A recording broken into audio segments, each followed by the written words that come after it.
All right, y'all, welcome back. All right, this is going to be the final lecture. I think it's 11.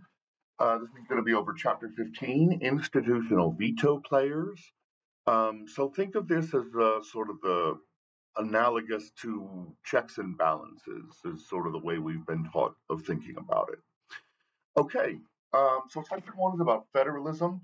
We'll talk about federalism, we'll talk about bicameralism, and then we will talk about constitutionalism. So when we're talking about federalism, there's basically a dichotomy here of federal systems versus unitary systems. Federal systems devolve some of their power to a lower geographic level. Unitary systems generally have just a singular legislature that runs everything in the country. All right, there's 3 criteria for being considered sort of a pure federalist system. You need geopolitical division, right? So you need mutually exclusive governments. Number 2, you need independence from the national government, right? So they need sort of differentiated, independent bases of authority. And this usually involves sort of independent elections. And then third, you need direct governance, right? So there needs to be shared authority between the regional and the national government. And even in Brazil, they even have written into their constitution a municipal government as well. So they actually have 3 different levels. The United States has 2 different levels, right? We have the federal and then we have the state. And then some people say, well, we have the municipal level too, but it's not really true because the municipal level derives all of their power from state constitutions. And so the state can overturn any of their laws at any point, right? Okay, so there's different terminology for this. Australia and the United States call their regions states, right?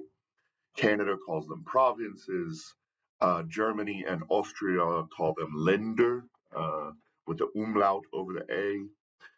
Switzerland calls them cantons. England calls them shires. And that's actually where the word sheriff came from, the shire reeve. Kind of interesting history there if anybody wants to go look it up. And then finally, like I said, Brazil has 3 different levels written into their constitution: the national, the state, and the municipal. Federalism is pretty rare, at least it's pure federalism, and it only makes up around 10% of all nations. Okay, we should also talk about sort of the different axes and how we can look at federalism. We have congruent versus incongruent federalism. So in some countries like the US and Brazil, most of the states look like the sort of broader population of America, right? Texas is a little different because we have such a high proportion of Latinx citizens. Latino citizens actually make up more than white in Texas as of right now. It's about 40.5% Hispanic and 39.5% white. And so we're kind of a very interesting state, but most of the country at large looks the same. But some countries look wildly different, right? So like Belgium has different regions all run by different language groups with different historical ethnicities. If you look at a country like India, right, they have the Tamils in the south. There's a lot of Muslims in the north bordering sort of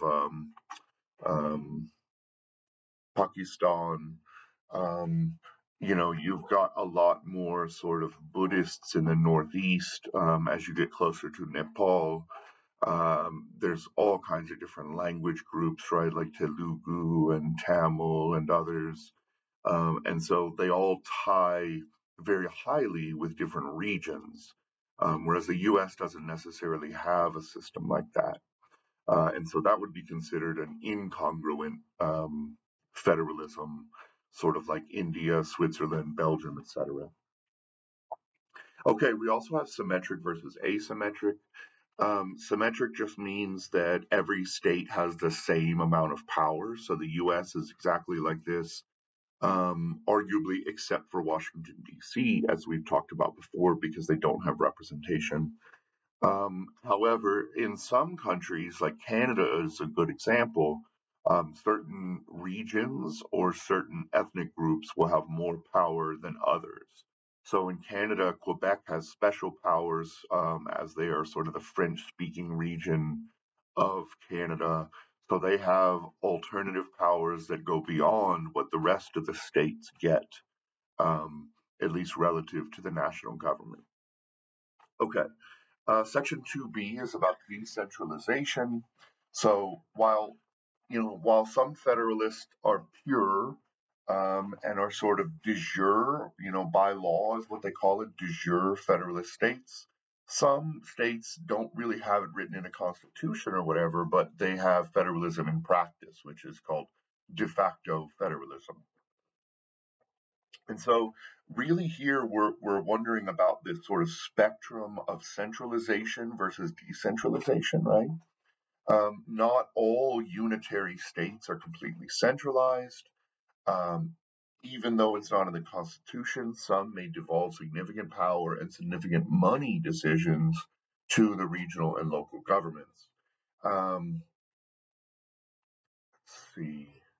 A lot of research bases the level, like, how do we measure centralization or the level of federalism or whatever you want to call it. Some research uses sort of tax collection, right? Like what percentage of the tax base is collected by the region or the local, right? The U.S. would be very strong in that sense because the states and the local governments have the right to tax their citizens. In some countries, it's not like that, right? The national government collects everything and then hands it back down if they decide they want to. Okay, section 2C, why federalism? So there's basically two different theories here, right? One's a bottom up and one's a top down. The bottom up is called the coming together thesis or coming together theory. This is the idea that sort of bargaining and compromise led to the system that exists. So that's sort of how the US system came about, right? It's how Switzerland and the Australian system came about in the 19th century. But then there's the sort of top down, right? Where the elites decide to devolve some power to the federal governments or to the state level. And a lot of times this is because there's multi ethnic societies, right? And there's fear that if just one ethnic group or one religious group or one linguistic group or whatever it is, or even one region takes the majority of power in the state, you'll just get tyranny of the majority at all times. And so by handing out some federalist powers, you could quell some of those fears that the national government is going to completely control you.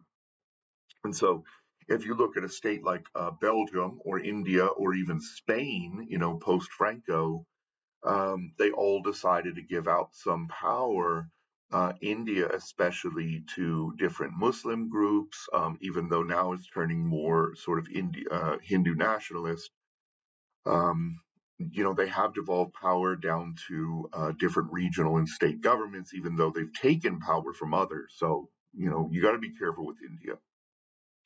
Spain, though, also devolved some powers to the Catalans and the Basques. They have two independent language slash ethnic groups, the Catalonians and the Basques, who see themselves as sort of differentiated from the larger Spanish population.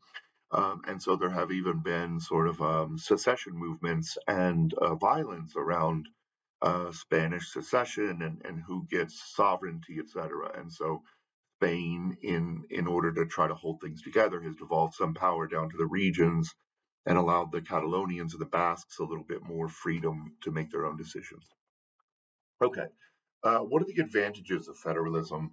Um, First, regional variation allows you to sort of shift toward your political preferences, right? Like someone in Washington state isn't going to see things the same as someone in Alabama. And so this gives you a little bit more leeway, right? It's also supposed to provide a little bit more accountability um, because you have local and state representatives, right? We know for a fact that sort of the farther you get by level, right? So you tend to trust your local representatives or mayors a lot, and then your state and senators and representatives a little less, and then your federal senator and representative even less than that, right? So the further you get, and it even works geographically. People have used what is it called, GRS modeling, to determine that, like, literally the further you live from your representative, the less you trust them. So it's pretty interesting research. Um, let's see. But it gives you also an increased perception of legitimacy, right? Um, because the further you get, the less legitimate politicians are seen as. And then you also get, what Brandeis called the sort of natural experimentation or whatever, that these different states can tinker around with policy to try to make the best one, and that other states can then copy and improve on those policy experiments instead of having the entire country have to experiment with new policies every time there's a new government. Okay, what are the negatives? Federalism can be less efficient and it can generate duplication of efforts, right? Like, who's in charge of the border is a really good one here in Texas. Is it the border guard? Is it local police? Is it the federal border agents? Is it, like, and there's all these lawsuits in the courts. And so it can be problematic that way. It can also cause competition between regions and states. And so sometimes this can be a good thing, right? So when Texas is booming and we have a lot of population, immigrating into Texas, that's generally a good thing, and our politicians sort of shout it at the rooftops. But it can also be bad, right? Because uh, it can leave some regions way worse off. But also it can cause this sort of race to the bottom, right? Where, say, Texas, Alabama, Tennessee, and Michigan all want to get a new company, let's call it, Ford, to build a factory in their state. Well, the race to the bottom problem is that Tennessee, Alabama, Texas, and Michigan all suddenly say, okay, you won't have to pay taxes for the next 10 years. We'll actually use federal tax or state tax money to build roads and infrastructure and your electrical connections, et cetera, et cetera.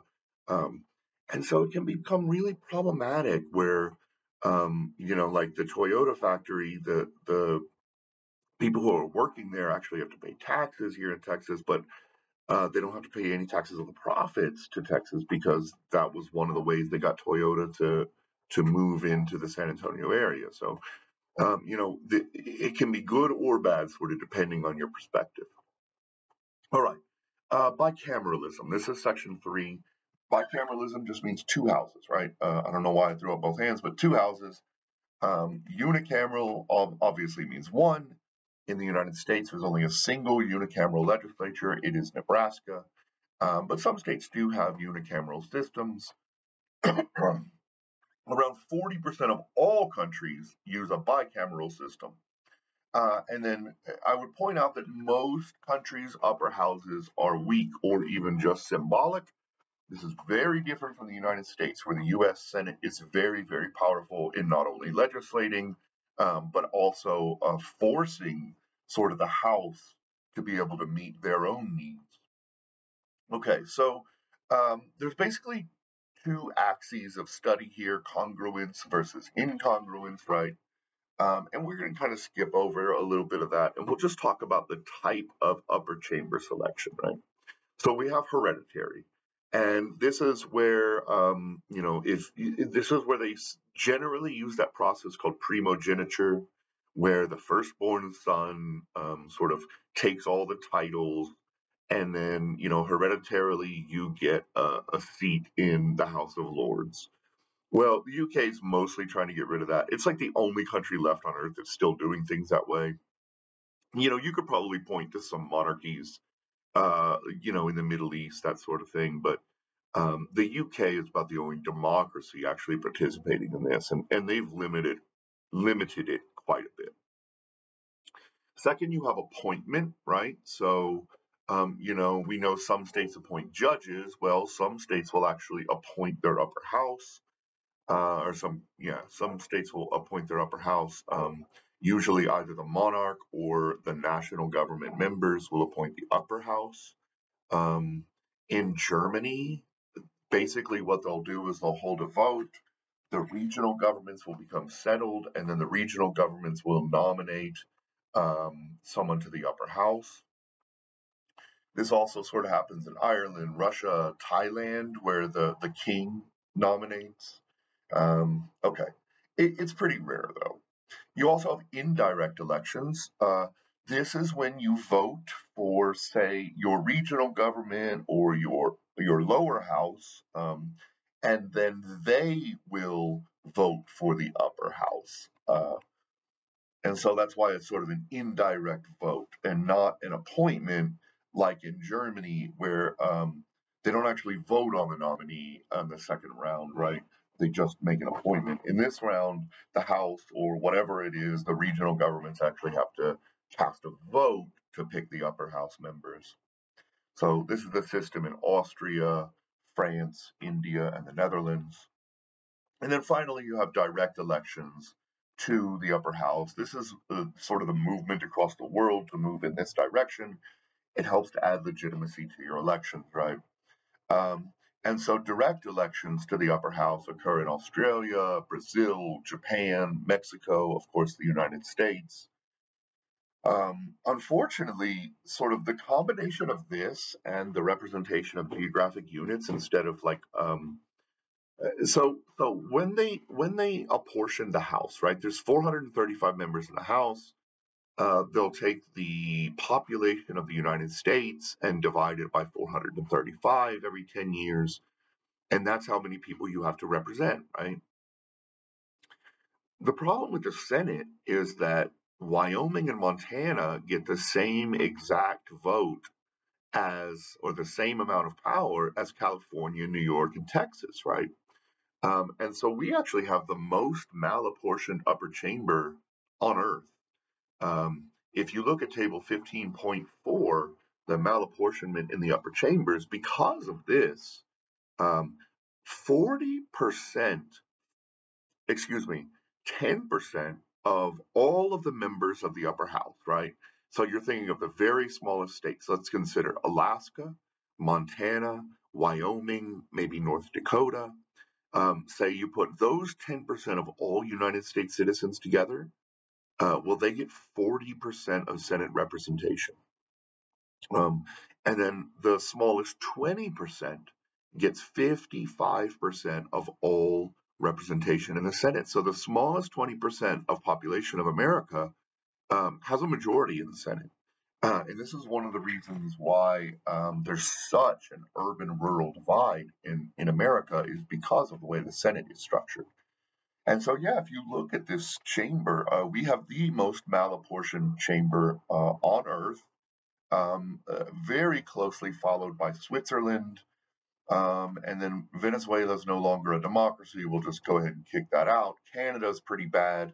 But then once you start getting to the bottom, right, 10% own 15% of the Senate. Like, that's not so bad in India. 10% own 10.8% of the Senate in Belgium. So Belgium is sort of exactly what you want your Senate to look like if one vote, one person matters, right? Anyway, okay, so skipping from there, we'll go ahead and move on to section 4, constitutionalism. Most democracies on Earth now have a constitution, but there are a few exceptions. Um, I would point out this quote: no system of constitutional justice in the world, when the first fully codified and written constitution was emerging in the US in 1787. So the US led the charge of actually having a written constitution whereby the people and the government are bound by what is in a document, right? Legislative supremacy has also sort of been the norm across the world until the US, right? Where the legislature had all the powers, there were no limits on their powers, there's no like Bill of Rights that you could break because you're the majority government, thereby you get to make the laws, right? Whereas that has been in decline since 1787 when America signed their Constitution. Um, Now, the handing over of constitutional review to courts is very touchy today and varies very widely. So, if we move to section 4.4a, right, the shift to a new constitutionalism, again, almost all democracies now use a codified constitution. There are a handful of exceptions, including Israel, New Zealand, and the United Kingdom, where it is sort of a mix of former laws that were written, traditions that are on the book, et cetera, et cetera. So it's a little more messy. Um, you have two different types. You have a legislative supremacy type, and then you have a higher law constitution type. So I'll talk about the first, legislative supremacy. This is where the House, basically, or the House of Commons, or whatever it is, has complete supremacy, um, and there is no real constitutional review, right? Because the government won a majority, they get to write the laws. How could there be constitutional review because there's no constitution, right?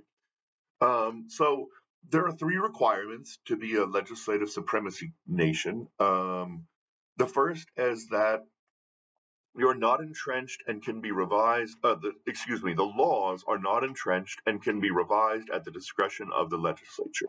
So there's no such thing as like a constitutional amendment. You don't need, 2/3 of both houses and 2/3 of states to pass a constitutional amendment. There's no such thing. Like a majority rules, period. Number two, there is no constitutional review, right? Judges cannot rule that a law is unconstitutional because it was generated by a majority government. And then third, uh, they do not contain a Bill of Rights that might act as a substantive constraint on legislative authority, right? And so, again, I would point out New Zealand and the UK and the French Third and Fourth Republics until their most recent republic. On the other side, most countries have higher law constitutions. So this is more of a U.S. type of constitution. They start from the premise that the state can do legal wrong, and that in particular, individual and minority rights must be protected from the state. Right? Tyranny of the majority is a real concern. There need to be checks and balances. All of these nations include a Bill of Rights. They have constitutional review. So America actually didn't have constitutional review until later, until the Marbury v. Madison case. And I think that was in the early 1800s. I might be wrong. It might have been a late 1890s. But anyway, shortly after um, the signing of the Constitution, the court had to decide basically, okay, Marbury does not get his appointment position, but that's not the important thing here. The important thing is that we get to determine what is constitutional and what is not. And so that was a big turning point in the American legal system, was the Marbury v. Madison case. We get a huge amount of movement post World War II, right? Because a lot of countries said, oh shit, apparently states can do wrong. Leaders can do wrong. Legislatures can do wrong. Look what happened with the Nazis and the fascists and, all of this stuff. And so they started including Bill of Rights really across all of these new European democracies.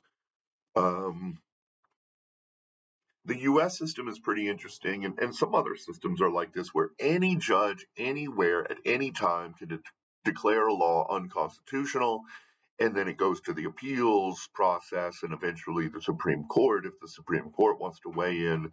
And then, of course, they are the top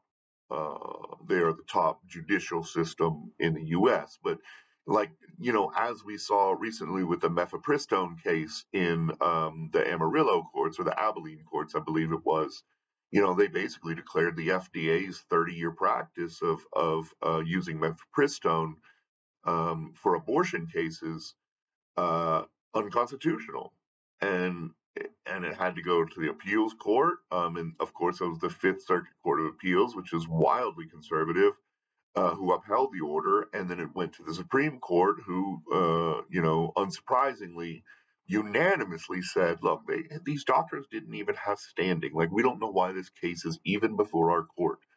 So yeah, any judge can declare something unconstitutional and it can make a real mess. Let's see. The European model is generally that they have what's called a constitutional court. It's really a separate like special tribunal, right? It's the only court that can conduct constitutional review, and generally it is before a law can ever be passed, right? There cannot be unconstitutional laws passed because this professional constitutional review board reviews the laws before they can ever be implemented. It's not like the U.S. where you have to be harmed before you can even take a law to court, basically. It is a special tribunal. It is not a part of the regular judicial system. The regular judicial system is only there to implement the laws, uh, whereas this constitutional court reviews laws before they become laws. They only get to rule on constitutional matters, and generally, it's mostly on abstract constitutional reviews. These are a priori reviews, not a posteriori reviews like we have in the US, where someone has to have actually been harmed by a law to have standing to criticize the United States government in court. Okay, the final section is about veto players, right? So we have a small typology. You either have institutional veto players or partisan veto players. Institutional veto players basically have to be specified in the Constitution. So these would be the three branches of government: executive, legislative, judicial. This would be judicial review in America, supported by Marbury v. Madison. This is bicameralism. If you have two houses, obviously they're a check on one another. You have literal veto powers by a president or an executive in some countries. You have committees and subcommittees and joint committees that can all play a veto role. You have federalism, so you have states fighting the national government at some points. And then obviously you have voters, right? Voters are part of the Constitution, and they can be a veto player if you want to implement your, hard left platform, but your voters aren't convinced, then you're screwed. Like, so you need all of these veto players to sort of play along, and the more veto players you have, the more sort of solidified, ossified, whatever you want to call it, your policies are going to be. Whereas in a country like the UK, where there are very, very few veto players, they can change policies like on a dime. You get a new government in, like we're seeing with Keir Starmer, and they can immediately flip all kinds of things, which is very different from the US system, which has so many veto players. Okay, there are also partisan veto players, so these are not in the Constitution, but they still have veto powers sometimes. So think of powerful lobbies like the Jewish Defense League or the NRA or something like that. And then you also have to worry about coalition government members if you're not in a two-party system. One of the veto players can be some sort of offshoot small party that you had to have to put together a majority government, and that can maybe strong arm you, right? And then finally, more veto players, basically, like I was hinting at, lead to A, greater policy stability, B, smaller shifts in policy, C, less variation in the size of a policy shift. So even if there is a shift, it's going to be very small, and a lot weaker agenda setting power. All right, that is the final lecture for this course. I really hope you enjoyed it. You were sort of an experiment. Many of these courses are set up where you learn about individual countries. I honestly think that learning about the different institutions is more important, which one of the reasons I tried to hunt this book out. And it was free, which I always really like. So I hope you liked the class. Really, really, please leave a review and leave a handwritten note on what you liked, what you didn't like, what I can improve, what you thought you'd learn that you didn't, or what you learned that you didn't, know that you would ever learn, or any of these sorts of things helps me build a better class in the future. So thank you all so much, and have a wonderful semester. I can't wait to see you in my next class.